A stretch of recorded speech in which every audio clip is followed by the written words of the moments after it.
Now it seems to be rolling a little bit. Seems to be building up. Tell me, Bob, do you think you'd call that four-note idea a theme or a motif? Well, Pete, the technical term would be motif, which he uses to build a theme. I see. Thanks for setting me straight about that, Bob. Well, we're heading into the second theme section here, and we can expect a little modulation down there. Wow, did you hear that, Bob? Somebody down there in the horn section really flubbed that note. That was one of the worst fumbles I think I've ever witnessed in all my days. I think it was number 1, wasn't it, Bob? Yes, it was, Pete. That was Bobby Corno in the first chair, and that's the third major flub he's made this season, giving him a solo average for the season of approximately .247355, which is pretty darn low for a first chair man. You think there's some chance he might be sold to another orchestra? Well, it's hard to say, Pete. Corno's very good in the long solos, things like the Rachmaninoff Piano Concerto. So I think if he pulls himself together a bit, they'll probably keep him around, although I suppose he might... Well, I think it's development time down there now, Bob. Let's see what's going to happen. The horns are starting it off. They seem to be in pretty good shape now, and I get the feeling that we're probably going to be hearing a lot of that four-note motif, don't you, Bob? Yes, I do, Pete. So do I, Bob. Well, they obviously are stuck with that four-note motif, and they're going to be fooling around with it for quite a while. You notice it's pretty hot in here, Bob? Yes, I do, Pete. Yeah, I think the air conditioning has gone off, which is just one of the things... Wait a minute, there's something going on down there on the stage, folks. There's something happening down there. It's really building up tension. The crowd is getting very excited. The brasses have come in, and the timpani, and everybody, and it's extremely exciting. I think we're building up to a fugue. No, the basses are not picking up the theme, folks. It is not a fugue. The violins tried to make it one, but the basses are not following up. No, instead of a fugue, folks, he seems to be taking the theme and breaking it up into little pieces. Just 2 notes left of that theme now, being thrown around from player to player. And it's getting softer and softer down there, folks. I think they're losing steam. They seem to be running out of steam, and it's just getting a little bit lethargic down there, if you want to know the truth. It's gotten down to 1 note now, and things are... Wait a minute! The brasses have come in and tried to pep things up. A welcome relief. But I'm afraid to no avail. Things are still pretty soporific. Wait a minute, here they come again. They're really determined. It sounds very familiar, and I think we've reached the recap, Bob, don't you? There's no doubt about it, Pete. Your average Beethoven symphony usually has a recap right after the second quarter, and this one is falling right into line. Well, let's see if those violins can cut off with the rest of the orchestra and the cadence is coming up. Wait a minute. This time it's the oboe holding the note too long. Wait, he's playing a cadenza. He must be out of his mind. He thinks it's an oboe concerto. The conductor's standing down there. He doesn't know what to do. Have you ever heard anything like that, Bob? I certainly haven't, Pete. I think it was a disgraceful display of lack of teamsmanship. And I wouldn't be at all surprised if Highwood's name wasn't on the roster next season, although I must say that the fans really seem to go for these outbursts of temperament. Well, I always say, Bob, professional music teams wouldn't exist without the spectators. Anyway, we're into the home stretch here with the second theme coming up, and we should be in C minor right up to the double bar. Wait a minute. That's really something, Bob. The piece's billed as being in C minor, and yet it looks like it's going to end in C major. It's really something, Pete. Well, I think it's something that the Composers Commission ought to look into, and I suspect that they will as soon as this gets out. But it looks like it's going to be an ending anyway. Things are building up a little there. The violins have really gotten a hold of things. They're really beginning to roll, and now he's adding all the woodwinds there. He's thrown in all his brass and the timpani, and it's tutti all the way, folks. He's got a great piece on his hands here, and he looks like he's really coming into the home stretch. Well, I guess that about wraps it up, hey, Bob? Yeah, Pete, it's been a good piece. I think he can really have something to be proud of himself here. Wait a minute! The brasses have taken the theme! They're not letting it stop! They're taking the theme and running ahead! Bob, this piece is definitely going to go into overtime. I can see that. The crowd is going wild. They're standing up on their feet. They're jumping. They're stomping. They're yelling. And let me tell you that down on that stage, the players are doing a bit of running around themselves. Nobody knows where the theme is. The audience, nor the players, nobody knows where that theme is. Everybody is running around, and believe me, it's very exciting. This is the kind of thing that only happens once in 10 years, folks. They've got a new theme going on down there. I can't believe it. Bob, do you know where this new theme comes from? Well, Pete, it probably comes from No, I don't, Pete. Well, they're tossing it around now. The woodwinds have it, and then the strings have it. Nobody seems to be able to keep his hands on that theme. It's getting tossed around from player to player, from section to section, and believe me, folks, the audience is just as confused as the players is about who is going to have that theme finally. Wait a minute, the strings have got a hold of it. The strings have got a hold of that theme, and they are not going to let go. What's this? I can't believe my ears. It sounds as if it's another recap. It sounds as if he's going right back to the beginning. If this is true, it's the first time it's happened in 10 years of concert casting. Wait a minute. Those sound like final chords, though. This may be... That may be it, folks. I'm looking down at the referee. Yes, that is it. That is the end of the piece. The players are taking off their helmets, and the conductor has turned around and is acknowledging the cheers of the crowd. Well, it was quite a symphony, wasn't it, Bob? It was quite a symphony, Pete, and I think the fans feel that they got their money's worth. So do I, Bob. And I don't think there's any doubt about who won this contest either.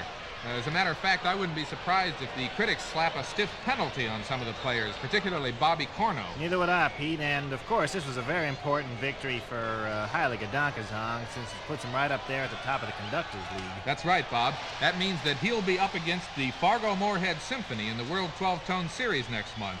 And let's see, they not only lead the Orchestral League, but I think they're unbeaten this season, aren't they, Bob? You said it, Pete, and if Dankesang can win 4 concerts off them, he'll be the first conductor to earn the pennant since Toscanini. Well, that's quite a challenge, Bob.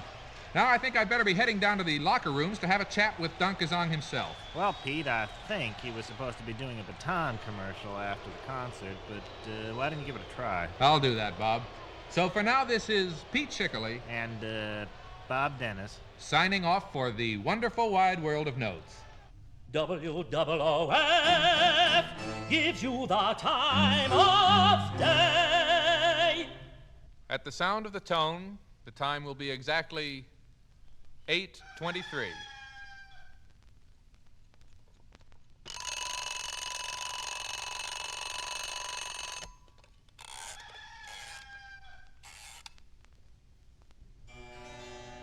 Mr. Weatherman, what do you say?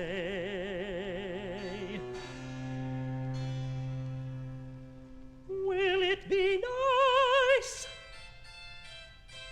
or will it be stormy today? Those of you who have looked out of your window this morning have probably been surprised to see that there is no weather today. This unusual condition is due to a surprise wildcat strike by members of the Weather Bureau Employees Union, Local 30.2 in Falling, and is expected to continue through tomorrow night with the possibility of clearing up by Saturday. Some members, however, have said that they intend to cross the picket line. So our forecast for today and tomorrow is for scattered weather over the greater Hoople area. Now here's the news.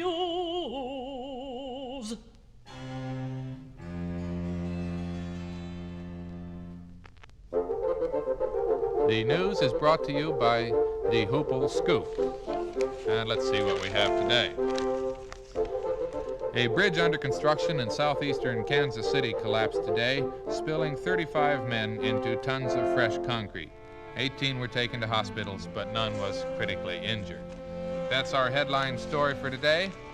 And on the international front, all places of entertainment in Tanzania have been closed for 24 hours to encourage people to stay at home today for the first national census in 10 years.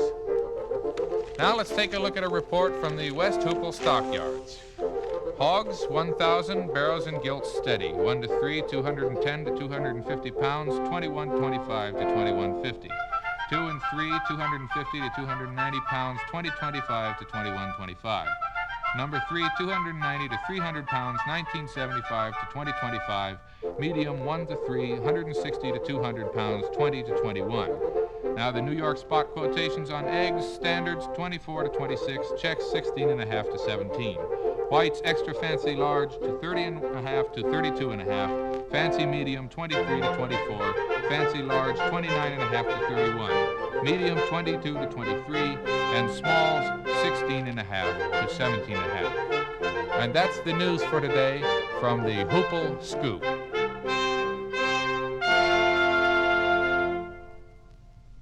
We have a real treat in store for us now. P.D.Q. Bach's Traumerei for unaccompanied piano, performed on the actual piano that P.D.Q. Bach owned when he wrote this piece. Now, I'd like to emphasize before playing this tape that it is a field recording made at Fort in the home of the man who owns the piano under conditions which were not ideal. But I think the historical importance of this recording far outweighs any considerations of high fidelity. So here's Mr. Heinrich Seifenblaser playing P.D.Q. Bach's Traumerei for unaccompanied piano. And we've got a request here from Clara W. to dedicate this to Bob and John.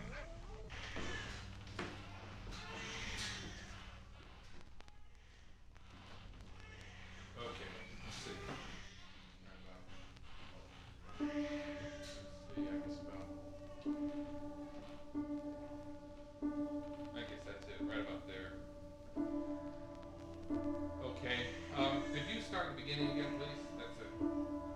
Können Sie von den...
No, Sonny, don't play with that. Don't play with that.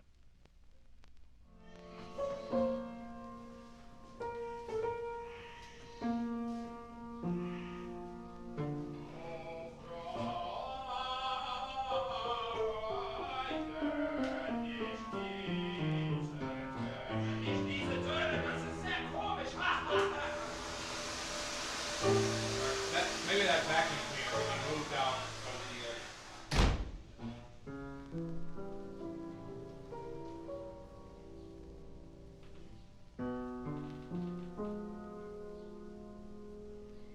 Let me get that tape straight.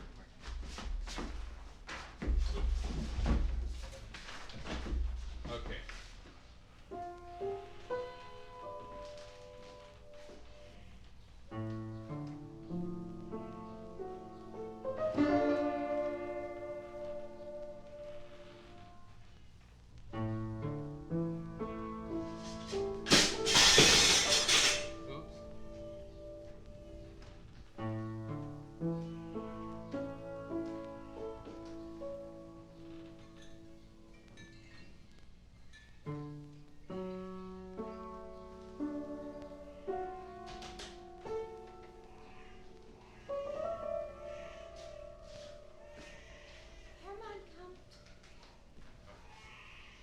Hey, don't play with that wall plug.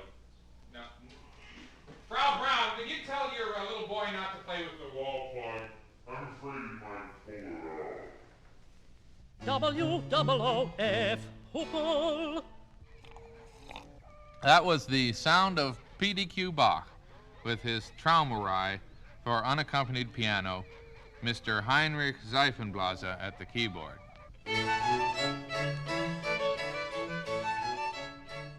Well, I guess that just about wraps things up for today.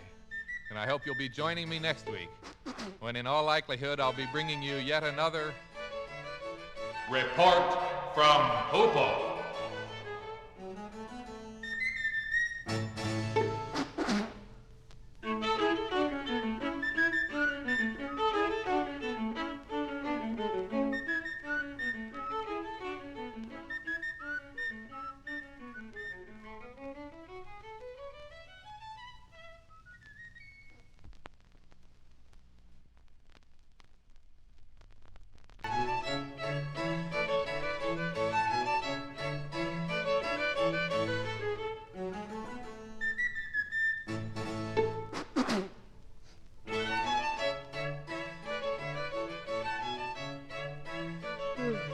Well, hello there, everybody. This is your friendly Professor Peter Schickele with yet another report from Hoople.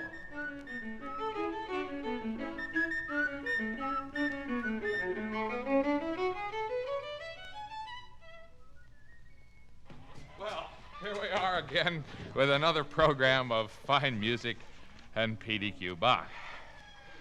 We'll start with a little of the latter as usual, as we hear the Schlepptet in E-flat major, as performed by members of the Freshman 4-H Club Symphonic Society of the University of Southern North Dakota at Hoople. And we'd like to do this one for John and Biffy and their advisor, Mr. 4-H Club himself, Harry Herbert Hoover Heaver.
Hey, hey, hey.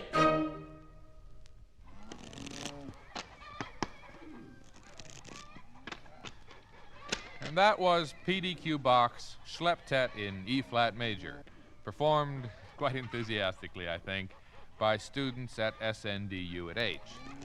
And I must say, why Beethoven's septet receives performance after performance while this work remains shrouded in obscurity is something I will never understand. W-O-O-F, Hoople. And it's time to play What's My Melodic Line? The game where you try to stump I virtuosi di Hoople by sending in the score to any instrumental piece written between 1600 and 1750. Our musicians here, who are probably more familiar with the corpus of the Baroque repertoire than perhaps anyone else in the world would want to be, they are given nothing but the title.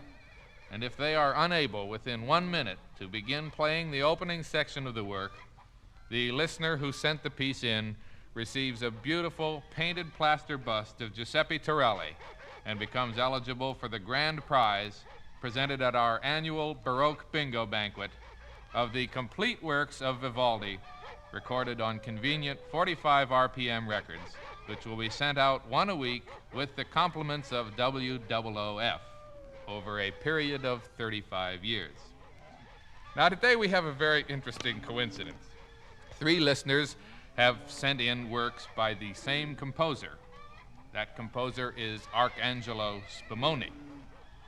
Now, he is one of the most prolific and least known of the many prolific and unknown Baroque composers, so I think our boys here may be in for a little bit of trouble.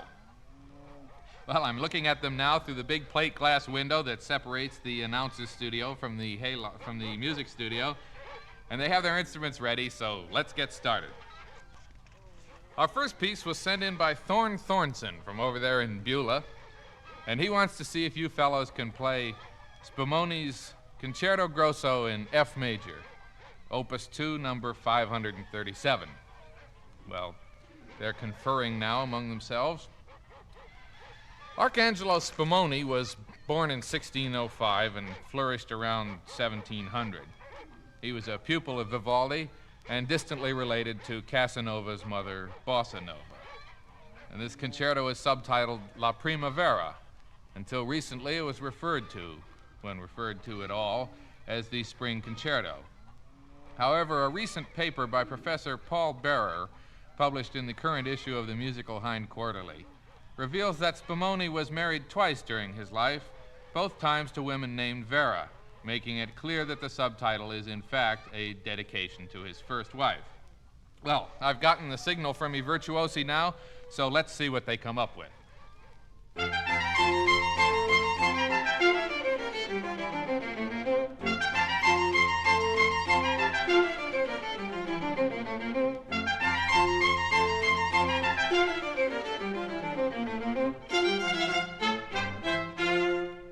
That is absolutely correct, gentlemen. That is how Spumoni's Opus 2, number 537 begins.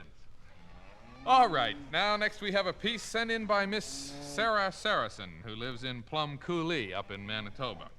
And the piece she's hoping will trip you up is the Trio Sonata in E major by Spumoni, Opus 1, number 1.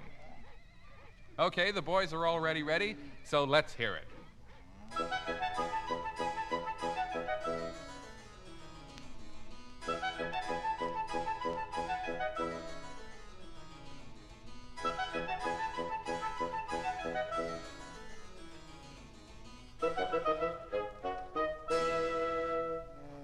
You did it again, boys. Now we have a very tricky one for our harpsichord player.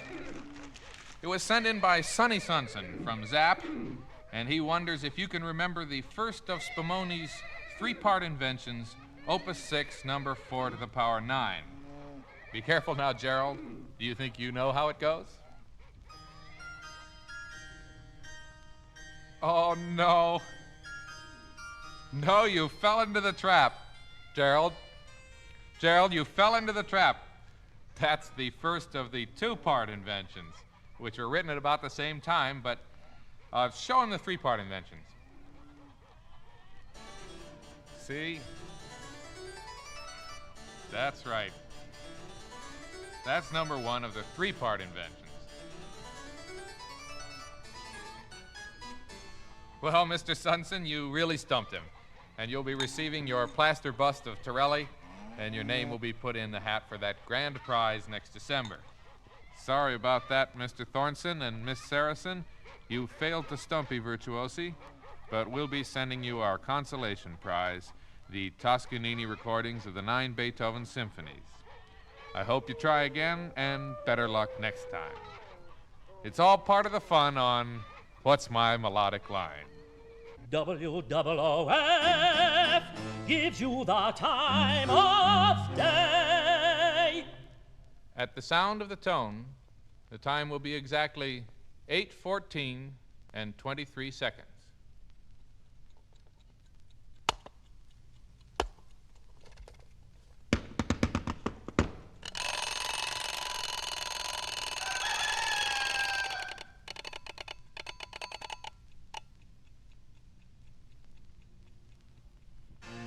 Now here's the news.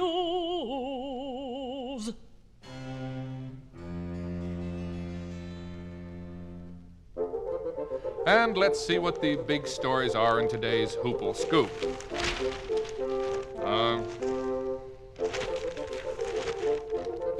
Seems to be mostly ads today. Here's an important item. A report from Minot that fish in the Mouse River have been dying by the hundreds due to the low water level. State health and game officials have requested that water from Lake Darling be rushed downhill to the Minot area as quickly as possible. And now let's take a look at the statewide junior high intramural basketball scores for last night. Fargo beat Bismarck 108-3, and Devils Lake dumped Dickinson 7-6. Anamoose trounced Tuttle 205-189, while McVille murdered Mose 487-32. Cogswell clobbered Gwinner 93-60, as Velva and Voltaire tied at 20-20, while Pingree punctured Daisy 40-19.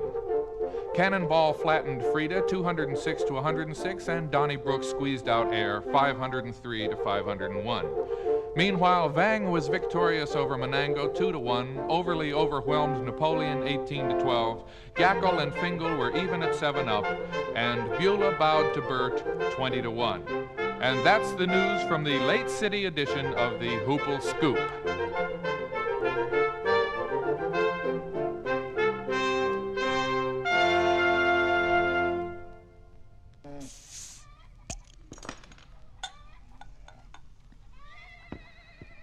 And it's P.D.Q. Bach time again.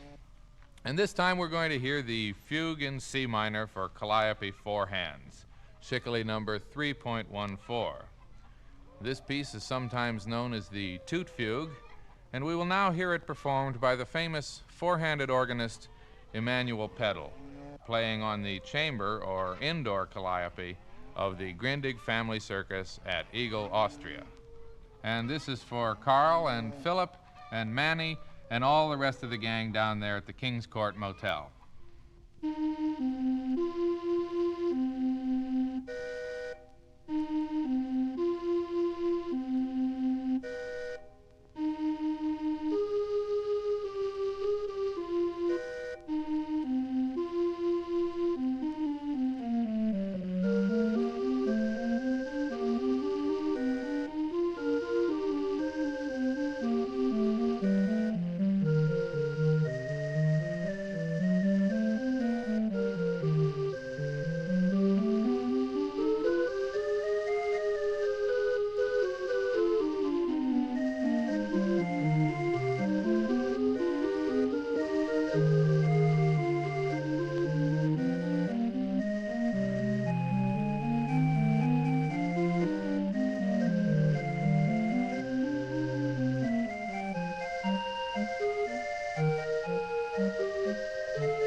That was the Toot Fugue in C minor for Calliope 4 hands by P.D.Q. Bach, as interpreted by Emanuel Pedal, whose tutor, incidentally, was Albert Schweitzer himself.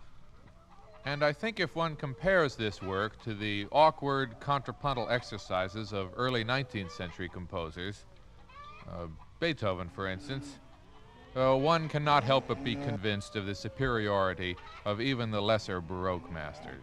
W-O-O-F, Hoople. So let's move into the final portion of the show here and take a look at what's happening in home economics. I'll bet you didn't realize that 44% of families living in cities do some home canning. They put up an average of... Oh, no, it's back again. I was afraid this would happen.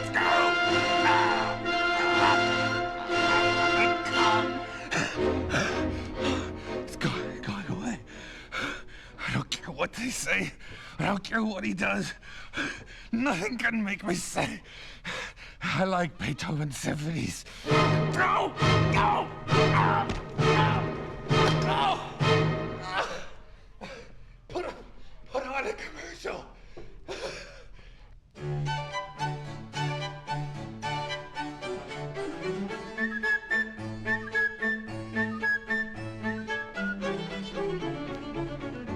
If you have never smoked a cigarette, you don't know what you're missing. Oh no, oh no, oh no, you don't know what you're missing.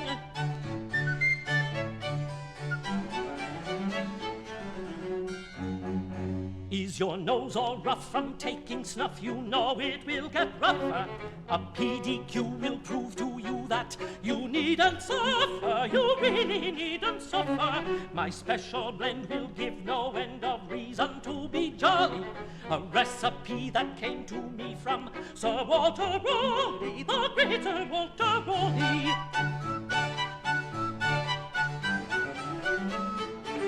Smoke PDQs, what can you lose? What can you lose?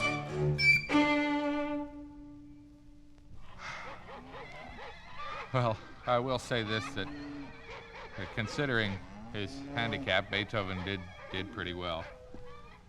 As some of his country dances are very nice pieces. And now, a lot of people have written in recently about the theme song of this program, and both of them wanted to know if it's a PDQ Bach piece. Well, I'm surprised that you would have to ask. It certainly is. It's the Sinfonia from his diverse airs on sundry notions, and features extensive solos on the worm. Now, in addition to the worm turns, this piece is also marred by the sneezing of the countertenor. But I'll be glad to play the entire movement since you asked for it, and I hope you'll join me again next week when I may very well be back with another Report from Hoople.